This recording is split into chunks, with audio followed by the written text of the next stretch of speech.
want to get into some foods and food categories and talk about those a little bit. Let's start with fermented foods. Explain exactly what those are. What has happened to those foods to get them in that state? Good question.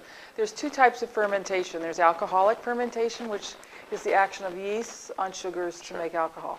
There's lactic acid fermentation, which is the action of bacteria on sugars to make lactic acid. And the lactic acid is a preservative and keeps these foods preserved for a long, long time. But there's a lot more going on in lactic acid preservation. Good bacteria proliferate, and lactic acid is formed, and enzymes are formed. And all of these are very helpful for our digestion.